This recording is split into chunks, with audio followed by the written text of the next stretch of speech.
So are the rumors true? Is the knitting podcast dead?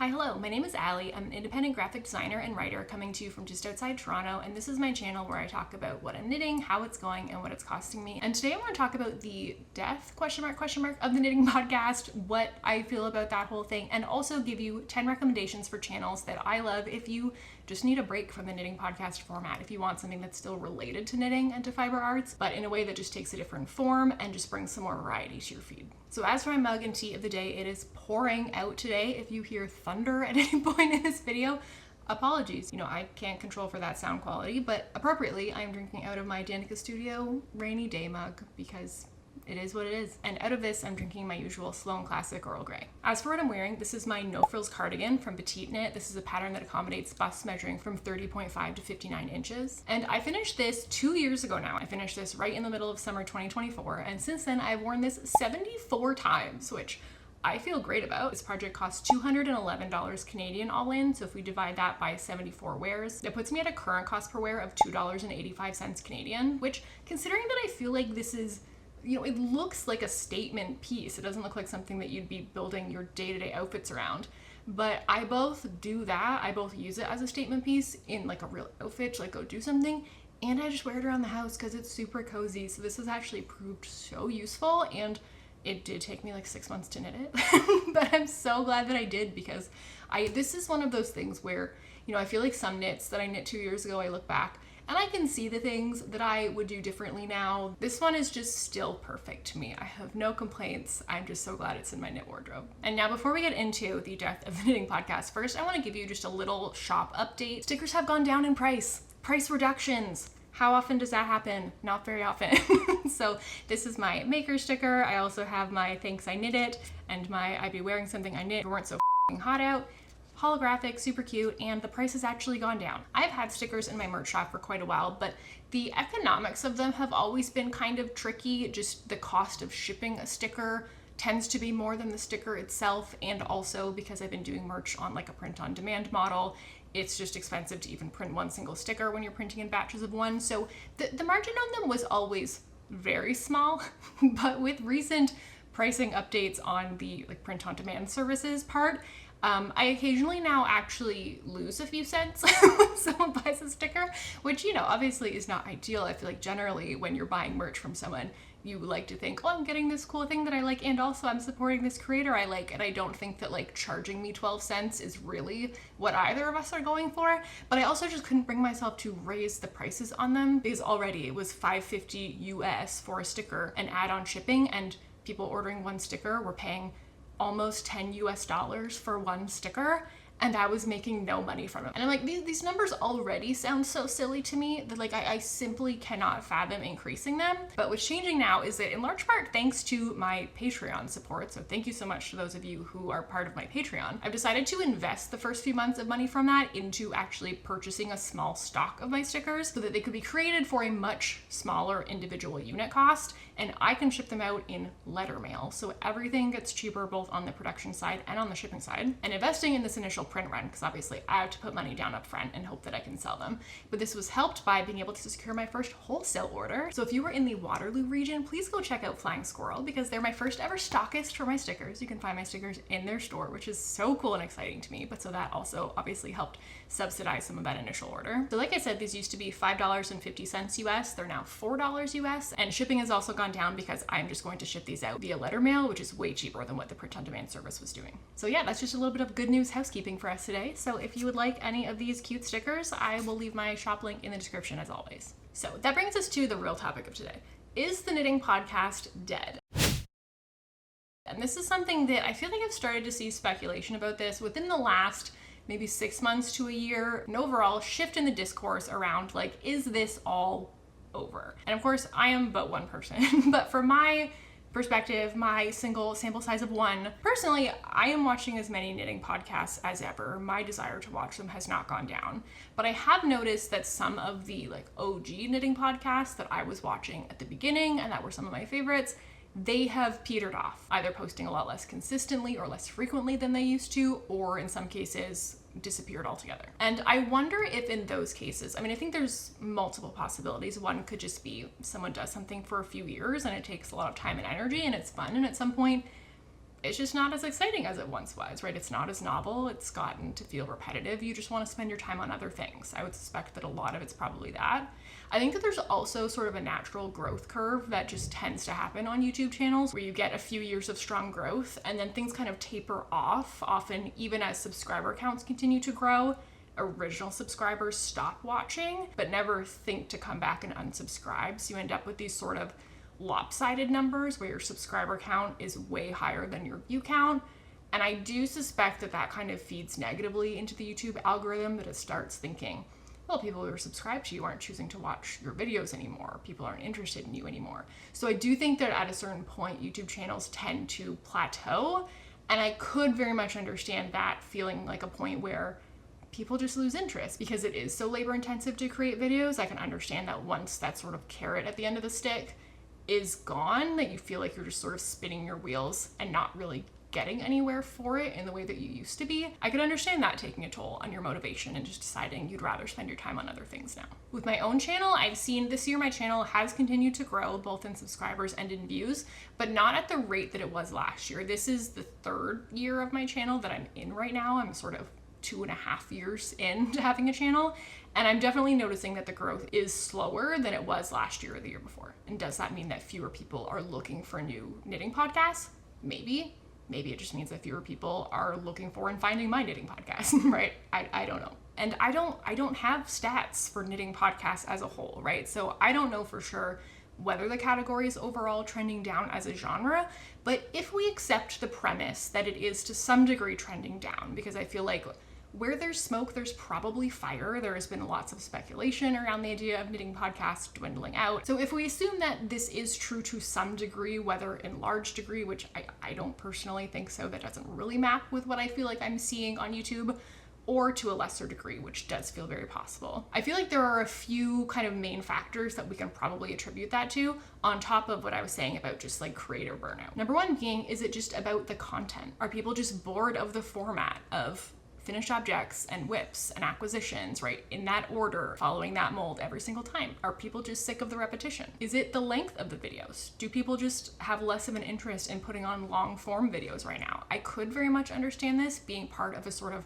broader lifestyle shift. You know, I know that it's been a very long time since COVID lockdowns lifted, but at the same time, I feel like we've had a very sort of slow and gradual on-ramp into life sort of returning to more of what it was pre-pandemic. Like, people are still going through back to office transitions, right? Like every year it's one more day back in the office. And so as people's lives have been gradually shifting, it would make sense to me if people just have less time to be watching these long format content pieces as they're starting to spend more and more time outside of the house again. And then to me, the third possibility is that this is just a trend that is flaming out, as all trends do, right? I think, again, to bring this back to COVID, knitting saw a huge boom because of lockdowns, right? People were bored at home and a lot of people took up a hobby. And I think a lot of knitting podcasts came as a natural extension of that.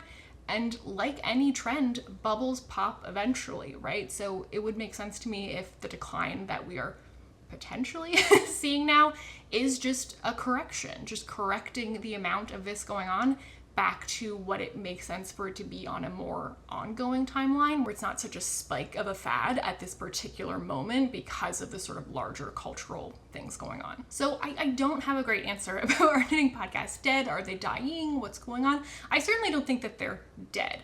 Are they dying, or are they just scaling down to where they'll stay? I feel like that's more likely, but that has nothing to do with whether you are sick of them. Maybe you're entirely sick of them, though that seems less likely, because if you follow my channel, I post a lot of standard format knitting podcast episodes, but maybe you're only here for the different format ones, for these ones. Maybe you're new for this one. Hi, hello. And maybe you're not sick of them, but you're just looking to add some more variety into your feed. So I have 10 channels that I want to recommend that are touching on fiber arts and usually particularly still knitting, but in a way that is just a very different format than the knitting podcast. Some are closer to it and some venture further outside of the genre, so there's going to be sort of a mix. I've done channel recommendation videos in the past. I did my first one of just like my favorite knitting podcasts, and then I did a second one that was about small channels that you've probably never heard of. So a lot of this format is going to borrow from those. I'm still going to be telling you their subscriber count. I'm actually going to order this from least subscribers to most subscribers to give the smallest channels the biggest boost at the start of the video. I'm going to give you some context on how long they've been posting, kind of how many videos they have, as well as how long their videos tend to be. I'll highlight some of their video topics to give you a sense of what kind of things they like to cover. And also I'm going to include just a little clip of them. I feel like you can get so much just from seeing like 10 seconds of a person and just like, what is their vibe? You know, does it feel like we would get along? All right, the first channel that I want to tell you about is Two Women Yelling About Knitting. Hello, and welcome to Two Women Yelling About Knitting, a show that is not about what we're buying or what we're making, but instead asks questions like, is it possible for one knitting designer to copy another designer's work if both designers are copying a sweater from Cezanne? I'm Anjali, and I'm a knitter in Denver, Colorado. I'm Allison, and I'm a knitter living outside of Washington, D.C. We're friends who share a love of knitting as well as an interest in a lot of sticky topics that relate to knitting, things like politics, mental health, intellectual property, and more. So this channel is hosted by Anjali and Allison, and they have about 3,000 subscribers right now. They've been doing this just under a year. They posted about 20 videos, and their lengths are pretty consistent. They're usually right around an hour. And this is a channel that I love so much because I feel like they're doing something that no one else that I've seen is quite doing. It's a very specific format. So because there's two of them. I don't tend to be a two-person knitting podcast viewer. Just the format of a knitting podcast with two people just for some reason doesn't tend to work for me. There's only a very small handful that I watch. But what's unique about this channel is that it's sort of a cross between a video essay and a conversation between friends. It feels to me almost like if you're in like a discussion group in a university classroom, like you're having a small group, like very analytical, very critical thinking kind of conversation about a specific structured topic, but it's not like you're just taking turns delivering paragraphs of an essay, like you're very much feeding off of each other in this discourse. It reminds me a lot, if you're familiar with the like podcast, Maintenance Phase and Material Girls, which are two of my absolute favorites. It's very well researched, like they clearly come prepared with their notes, but it is a fluid exchange. And I like their dynamic a lot because they're clearly friends, they clearly really get along and share, you know, sort of like important core values, but at the same time, they do often come at things with slightly different perspectives, so they can really have like a constructive back and forth, and it's not just like, yeah, totally, yeah, like they really do have productive and interesting discussions, sometimes verging into debates on different things. So I really love these videos. Honestly, though, I mostly use them as podcasts. I find something about just like the nature of their discussions and the long form and the fact that they're not like showing you projects. It makes it feel great for me to put on when I'm like going for a walk or just gonna be like puttering around the house cleaning for an hour. I find it so good for that. And they've covered so many good topics. They did a video about test knitting, which I had to watch because I have said before on camera, I don't understand test knitting, like why people sign up to do it. It seems like a bad time for not a lot of reward, but that video really helped me not want to do it. But I feel like I have a better understanding of why people do it, but also I feel like they did a really great job of representing what are the issues with test knitting and why it's often not a great deal, and some pattern designers push it arguably further than they should. They did one about copyright in knitting and knitting patterns copying other patterns. And they did one called Why is everyone talking about Rhinebeck? Like, what is the deal with this festival? Why is everyone obsessed with it? So that's Two Women Yelling About Knitting. The next channel on my list is All Homesteading. A viewer recently asked me whether my recent series, Craft, Money and Power, has changed the way I now craft. And to be honest with you, I think it has, in ways I didn't expect, and in ways that feel quite important to me. It's not a dramatic transformation or a complete rejection of the ways I used to craft, but more of a shift in the way that I think about my time and what it means to me to engage in arts and craft. So Natalie has been posting to her channel for about 3 years now. She has about 80 videos up and about 4,000 subscribers. Her videos are sort of all over the place in terms of length, from like 2 minutes to like 35 minutes. They don't tend to get a lot longer than that. And Natalie is brilliant. Like, her videos feel like a somehow entertaining and video, obviously, version of like a degree program level essay. Her videos are conceptually dense and like intellectually rigorous. These are not videos that I put on in the background while I do other things. These are videos that require my full and complete attention because like she is cooking here. We need to listen with our whole brains. So she's obviously a very critical thinker. She's very good at using very precise language to communicate her points. And all of this she's applied to video topics. Like she did a series called Craft, Money, and Power that was really fantastic. She also did a video on BIPOC representation in knitting, which was actually the first video of hers that I found and what got me tuned into her channel. And also one called How I Changed How I Craft. So a lot of her stuff is sort of thinking about the intersection of craft and politics and like broader society. So if that's your thing, highly recommend. So that is all homesteading. All right, the next channel I want to recommend is Stitch Witch. And the clip I'm gonna play for this one is gonna be a little different from the others. Usually I just go for an intro clip, but I had to include the clip that my friend Lauren mentioned. Hey, you should go check out this podcast. She talked about you. And I went and watched, she's talking about specifically my approach to yarn stashes. And I have never felt more seen, more accurately summarized. And I just need everybody to laugh at this with me. One person that I follow who has no stash really is Ali Makes Everything, I think. She is someone who I really think about when I think about yarn minimalism because she is a graphic designer. She's extremely picky like I am, and she has a project that she wants. She doesn't compromise at all about the yarn that she wants, even if it's like a really expensive yarn or it's a really it's a yarn that's not accessible in her country. Like she will have an idea and she wants that idea and she buys the yarn for that thing and then she makes it work. Even though she's spending more money on projects, and I look at the way that she is uncompromising. She's unwilling to buy a cheaper yarn just because it's cheaper. She's going to buy the yarn that she wants for the project that she wants to make. And I think, oh my gosh, that must get really expensive. But I think as someone who overconsumes yarn, I have more yarn than what I'm knitting. Yeah, actually maybe it's not, right? Like maybe being the kind of person who buys only the perfect yarn for what you want isn't going to contribute to overconsumption, because if you're not going to use the yarn, you're not going to buy the yarn. And so all those extra skeins of yarn that you're buying just for funsies, just roll that amount, that budget back into the actual budget of like, okay, now if I want to buy a t-shirt, the only yarn I will ever buy is to make the t-shirt that I'm making. Like she gets me.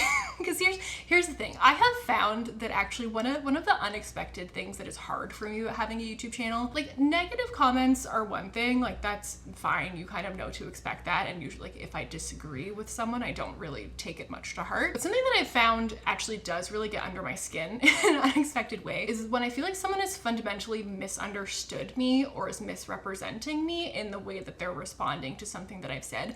And again, not even necessarily in a negative comment. Sometimes it's a comment that's coming from a positive place, but just that is presuming to know me in a certain way, and the presumptions that they've made are wrong. And something about that just like really, it's very uncomfortable to me. The way that this most often comes up on the channel is when I'll be talking about a certain whip and just like struggles that I'm having with it, but still wanting to proceed with it. I'll get comments being like, you clearly hate this. Like you need to be compassionate toward yourself and allow yourself to put it down and walk away. Or like, this is your, this tendency or that tendency, and you need to like be kind to yourself. And it just makes my skin crawl when I know that that's not how I feel. And like, I can understand how maybe someone came to that interpretation, but you know, I am an expressive person. I'm a sort of hyperbolic speaker sometimes. And so sometimes I think it maybe comes off like I am more against a project than I actually am. So there was something about watching this clip that felt very healing to me. I was like, oh, someone does understand me. Someone does see, because I feel like someone could have summarized my approach to stash yarn in a way that someone might be able to watch what I said and then hear what someone else said summarizing it and feel like, well, nothing in that like contradicted that. Like, yeah, that feels true. That I would still feel as deeply inaccurate as a summation of my thought process. Not this one. She just nailed it. And this, among other facets that I'll get into, make me feel like if you have liked watching my channel, but you are getting sick of the format and therefore you're just less interested in my content than you used to be, this to me is my #1 best recommendation to replace me because we have a lot in common. So Stitch Witch is hosted by Oriel. She has about 6,000 subscribers right now. She started her knitting videos about 2.5 years ago, but before that, I think she was making beauty videos on her channel before. So I think she has a bit of like the lopsided subscriber situation where her channel is still very much growing on the knitting side. And her videos are usually around 25 to 40 minutes. And reasons that I think you would like her if you like me. Fast talking. I know that it's not for everybody, but I know that for the people that it is for, it is a feature, not a bug. So if that's something that you're looking for, L'Oreal is a great pick. She also likes to think hard about things that you don't necessarily need to. Overthinker. We have this in common. And she's also knitting outside the beige norm. We have sort of different styles in the way that this manifests. Hers leans more alternative or goth, but like neither of us are out here knitting petite knit in beige. And I think that for a lot of people, that's really just the distinction that they're looking for. So in videos where she is showing her projects, she definitely checks that box. So I only found her channel recently because Lauren pointed it out to me, but I have come to really like her videos. I went back and watched a few of them, and I just really love how critically she thinks and also how like candidly she expresses things in her videos. So some of her video topics that I've loved, the psychology of yarn stashing, that's the one that I pulled that clip from. She also has one called the weird overlap between autism and knitting, and how summer knitting duped us all. So that's Stitch Witch. All right, number 4 on my list is good yarn, bad knits. Hey friends, it's your girl Elizabeth, and I gotta say, the sun is shining, the birds are chirping, and everybody is asking themselves that age-old question, AITA, which means, am I the a-hole? If you are one of the many people who are really frustrated seeing somebody holding a lav mic, I don't have anywhere I can clip it, so we're just gonna muddle through this together. And I hope you will keep me in your thoughts in this long, dark night of the soul together where I'm holding my lav mic. So Elizabeth started making videos just over a year ago, and she's already put out 77, which I'm like, I could simply never. I've had my channel for 2.5 years and I still haven't put out 77 videos. And she's currently at 7,000 subscribers. Her videos are usually pretty tightly within the 25 to 35 minute range, with the occasional like 15-minute one popped in here and there. And sort of the founding principle of her channel is that she has bougie taste in yarn and likes to get nice yarn, but that she's not a very like skillful, like high technical skill level knitter. And it's important to her to be really upfront that like we're not just producing like perfect, beautiful products out of nowhere that had no difficulties involved in them whatsoever, and look at my beautiful finished object. Like, it's important for her to be very candid about the process, which I feel like is also something that I do, but if nothing else, because like what else are we talking about for an hour in these knitting podcasts? She's also very open about being autistic, so she brings kind of a unique perspective to things sometimes, and if you are neurodivergent, you might find her very relatable in particular. And one of the things that I really appreciate about Elizabeth is that I feel like she is this wonderful combination of being a very analytical person and also being a very compassionate person. And I feel like sometimes those are traits that can feel kind of at odds. And being a very analytical person means that you have to sort of shun or reject the emotional side of human life. And I feel like she is just such a beautiful example of both of those things being able to coexist. And I think that she just embodies that so well in her content. One of the recurring series on her channel is reacting to Reddit Am I the Asshole posts, and I always really appreciate her takes on those. She often comes at them in ways where her initial response is different than my initial response, but when she breaks down her thought process, it really makes so much sense to me, and I usually end up agreeing with her. She's also a game designer professionally, which brings a really interesting perspective to so many of her videos, but my favorite one, actually the one that first brought me to her channel, is a game designer and knitter talks about Game of Wool. Very controversial game show about knitting. She did such a good breakdown. I really enjoyed it, and it is largely in defense of the show while also highlighting what doesn't work well about the show and just the innate problems in adapting knitting to a competition reality TV show format. And she also recently did a video called I Don't Want Every Pattern to Be Size Inclusive. And this, I will say out of the gate, this one is a bit of a misdirect as a title because Elizabeth is definitely firmly on the side of being pro size inclusivity.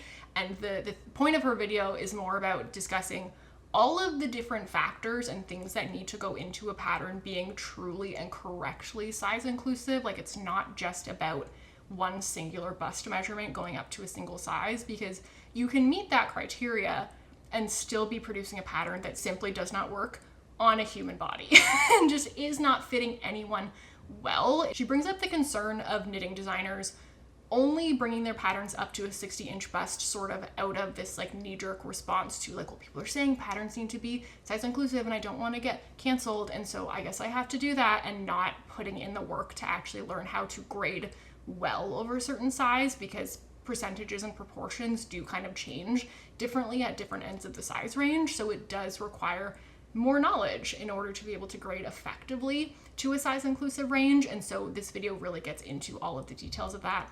And she also did a fantastic follow-up video to that, responding to comments, and she even got comments from some pattern designers who do grade very inclusively, sharing their perspective. So it's super informative. So the idea of not wanting every pattern to be size inclusive is sort of about not wanting people to be doing it just to check a box and doing it poorly, because it's not fair to knitters who are knitting at the larger end of a size range to get to the end of the project. They've done more knitting than anyone else because they're knitting a larger garment, only to find that the fit is awful because it wasn't well designed for them. It was just designed to protect against backlash. And the real work for a pattern designer is to learn how to grade effectively across a larger size range, and not just to pop in your little math formula and not check anything and assume it'll be fine. And Elizabeth will once in a while do a like traditional knitting podcast style episode, as well as the occasional vlog, but I would say that most of her videos are in this more sort of like topic focused category. So that's Good Yarn Bad Knits. All right, next up on my list is Color Me Katey. So I keep waiting for a lovely sunny day and some good lighting to start filming this vlog, and it's the middle of winter. It's just not going to happen. I have finally accepted that if we're going to be filming a vlog together, sometimes the lighting's not going to be that good. And let's be honest, you are not here for high budget, high production, are you? No, you're here to hang out and, I don't know, have a cozy fun time and talk about some knitting and some other fun things. Anyway, we are of course here cozying up on the couch because I have all of those other whips to tell you about. Of course, my pentapillar pullover. I need to get to frogging that hem, which we will do this afternoon. So Katey's had her channel for about 5 years now, but it has been through sort of a journey. She started doing book videos and then transitioned into a combination of book videos and more sort of wardrobe and style videos. And in the last few months, it's evolved into knitting videos being her primary thing, which has been so fun for me because I was watching her for her like wardrobe styling content. She also does wardrobe tracking the way that I do, to look at sort of how much use she gets out of things and using that as a tool to combine things that she owns in different ways. So I was already following her stuff for that. I already liked her. I already loved her dog, Ollie, who's tiny and in like every single shot always on her lap and brings me so much joy. And then she started to learn knitting, and that started popping up here and there in vlogs, and just over time it's become a bigger and bigger part of her channel, and it's just, oh, it's bringing me so much joy. So her videos are usually between 20 and 30 minutes long, and generally speaking, I'm not a huge vlog person. So the vlogs that are gonna appear on this list are very like cream of the crop to me. They're the ones that have broken out of vlog purgatory because I'm not a big vlog viewer. For me, what makes her vlogs work so well is that there's not really a lot of like B-roll with music. Like she's almost always talking to the camera. It's just that time has elapsed in between and maybe she's doing something while she's talking. So it is still clips across time cut together to tell the story of what's going on within that period of time, but in a way that's just so much more engaging, because I just don't really care to watch a bunch of B-roll of you like sitting in a cafe and knitting while like royalty-free classical music plays. Like I appreciate those clips for like a couple seconds mixed into a video where there's a lot more direct speech going on. And for me, Katey nails the ratio. And she still talks about books sometimes. She also talks a lot about bird watching because that's something she's gotten really into lately. But knitting really does feel like the core of her channel now. And the cool thing about her channel having started being about other things is that she's coming to knitting content creation from a very different angle, right? Like she's not here following the knitting podcast template, because that's not where she was coming from as a creator. She already kind of had a style that she's now bringing to this new thing.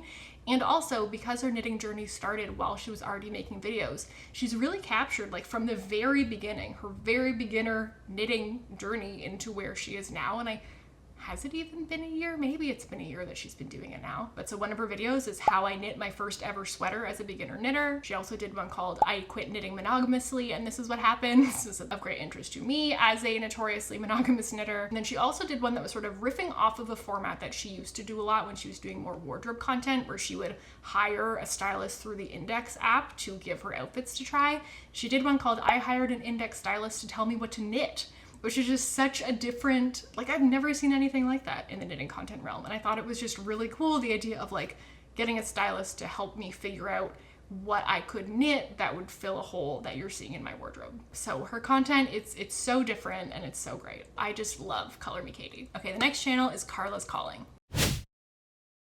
Okay, we need to talk about the what's in my analog bag trend. Is it ironic? Is it performative? Or is it our last hope for getting offline a bit more and finally improving our mental health as a generation? Let's talk about it. Okay, you've probably seen these what's in my analog bag videos all over social media. And if you haven't, let's just watch one. So Carla's been making videos for about 3 years, and in that time she has made 470 videos. How How? She has been busy. I do not understand. She has 12,000 subscribers. And what's really unique about Carla is that she is an American who's currently living in Paris. And a lot of her content is sort of in conversation with that. It's sort of about her experience being an American and comparing that experience to living in European culture. Especially, she talks a lot about the different ways that consumerism manifests in different places and what impacts her location has on sort of how she feels inclined to spend her time. And I feel like she also, while obviously deciding to spend her time in Europe, she still does a good job of sort of not romanticizing Europe too much. I feel like North Americans can kind of be guilty of thinking like, oh, everything's so perfect and romantic over there and losing sight of the fact that there are very real problems everywhere. She's historically mostly been a crocheter, so a lot of her content revolves around that, but she's also recently gotten into knitting, so she started making some content around that too. I would say her channel is the most like lifestyle of any of the ones I'm talking about. It's probably the biggest departure from a knitting podcast, but fiber arts do tend to feature in basically all of her videos, even if the topic she's talking about isn't really related. It's often in the format of what she calls a crochet coffee chat, so she's working on her project while she's talking about it, and sometimes she is talking more specifically about her projects. And because her videos tend to be on the shorter side, between 10 and 15 minutes, I love to put these on when I'm just like getting ready for bed or putting my makeup on. Just a nice little like quiet moment to yourself. Her videos are really nice and just like peaceful. So one of her videos was I replaced my phone with cozy hobbies for 24 hours. She also did one called Overconsumption is American Culture from an American in Europe, and Crochet versus Knitting, which cozy hobby should you try? So that's Carla's calling. All right, the next channel I want to tell you about is M to the third. Hi friends, welcome to another knitting travel vlog. I have made it to my sister's house in Southern California and I'm so excited.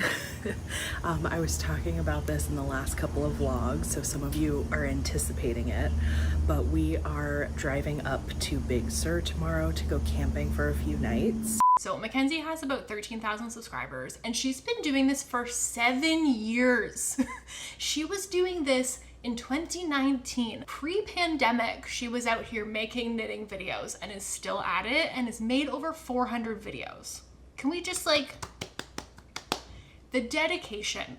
Like, people are out here burning out after 2 to 3 years on their channels. Mackenzie is still going strong, okay? So she does once in a while, she has like regular knitting podcast format, but most of her videos are not that. Most of them are more of like a vlog format, and they tend to run between 30 and 40 minutes long. And Mackenzie is just like the warmest, most inviting sort of personality, and she's clearly very progressive and she leads with that, and she just like, she feels to me like a person who, if I like entered a room full of strangers and I had to find like somewhere to sit down beside someone, like she is just the kind of person I pick. She has a collection of eccentric glasses, which is generally a big green flag for me.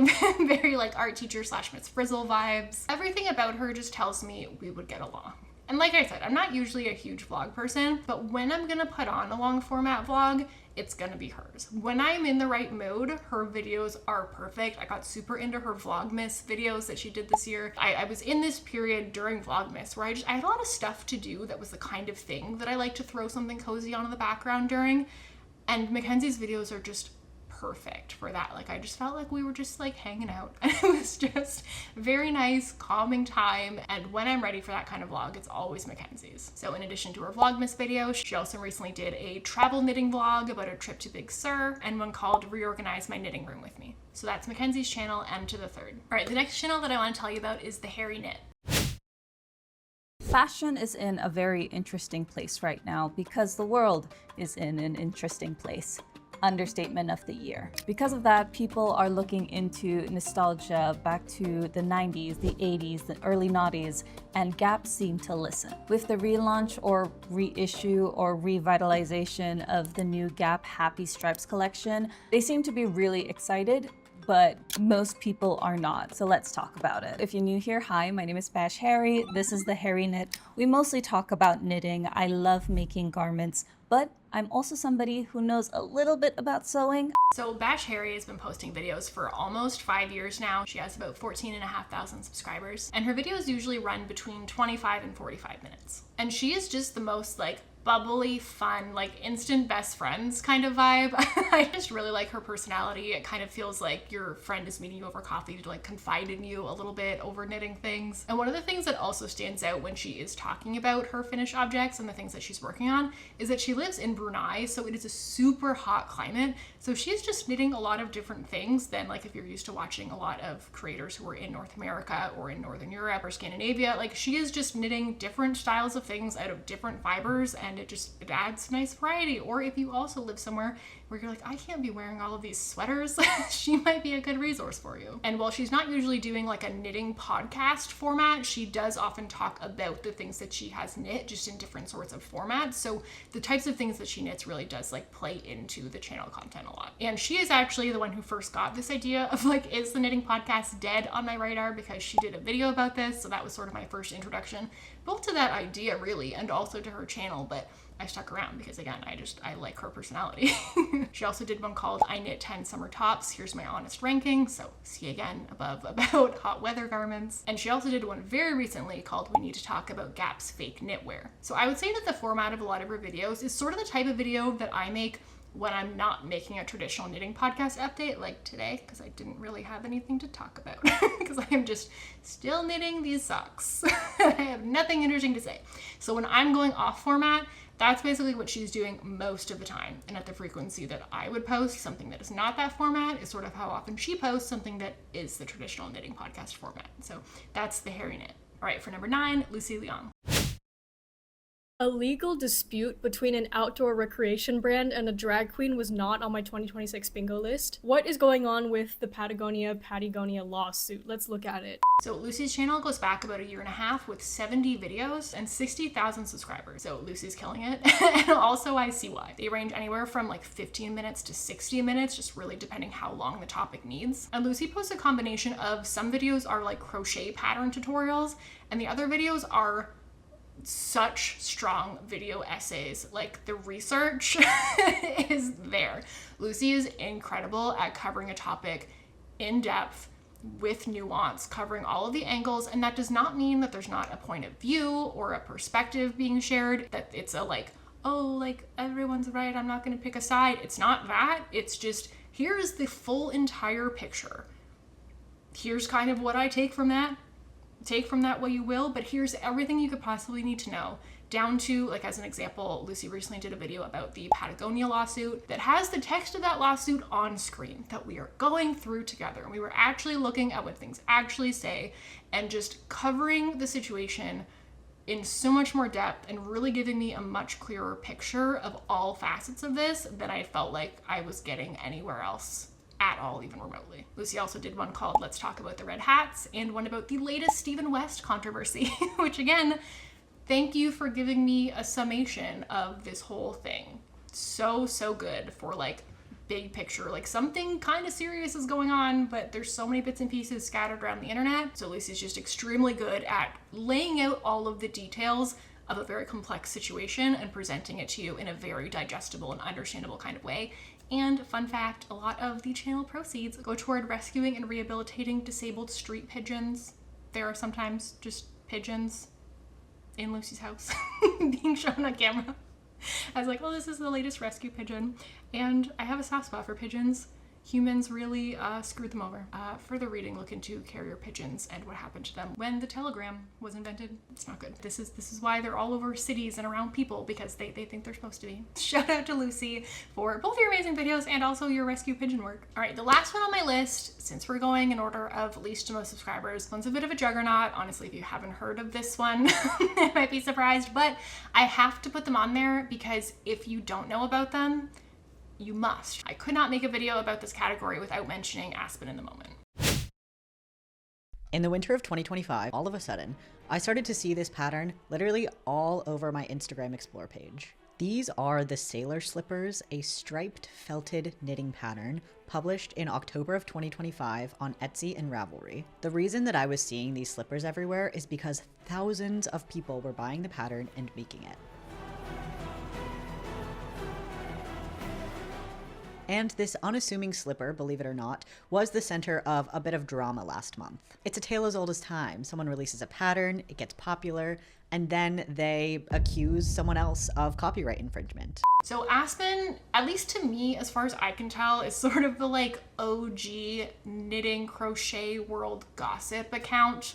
Like they take all of the stuff from like Craftsnark and just fiber arts discourse at large that I'm not keeping up with on a day-to-day. Like when I know that the community's mad at somebody, I don't usually know why. I usually have to like go seek out why. Aspen is my preferred source for this. If Aspen has done a video about it, that's what I'm gonna go watch, because they do such a good job of, again, similar to Lucy, distilling everything that you need to know. And they're just sort of covering usually different topics, because Aspen's is a little bit more usually like the interpersonal stuff in the knitting world, whereas Lucy's often is a bit more broad reaching than that. But Aspen's stuff is also super well researched, super clearly laid out. I love to put on one of Aspen's videos when I'm, again, like cleaning the house, something that I'm just listening to. They do put sources up on the screen, so there is definitely value to seeing it, but having watched enough to know that they're doing that, and I can trust that they're doing that, I can just put it in my pocket and go about like vacuuming. It just feels like a friend who's your very well-informed friend who knows everything going on with everybody, filling you in on like what you missed while you were gone. That sort of a tone. So they've done videos about the sailor slipper pattern copying controversy, a deep dive into the internet's most controversial knitting website Ravelry, which is super interesting to me because this all really sort of happened before I was in the picture of the knitting world, so I didn't know that any of this had gone down. But the video that landed me on their channel in the first place was their video about fiber fair gone wrong that happened a few years ago that spawned 1,000 videos about my experience at Wool and Folk. But again, Aspen's video was just the best like summation of exactly what went down and how and why and what was the lead up and what was the aftermath and the fallout. Like just so good. Aspen is the only reason I really feel like I have an understanding of what happened there. So I really appreciate Aspen's ability to bring everything together, all of the different sources, all of the different angles, and leave you feeling like you really got the whole story. And also like the nosy part of your brain is satisfied. All right, so that's it. That's my 10 recommendations for channels if the knitting podcast is dead to you, whether it's dead entirely. And I would love to know, where are you at with knitting podcasts right now? Are you bored of them entirely? Are you just sort of looking to branch out a little bit? And what's your favorite knitting related channel that is not a standard knitting podcast format? I'd love to get more on my radar, so let me know. And thank you so much for coming to knit with me today. So if you'd like to be here next time, I hope you'll consider subscribing if you haven't already. But if you already have, you're my favorite, and I'll see you next time. Bye. Pepper, why do you look like that? Do you remember when you were clean for 95% of our hike today?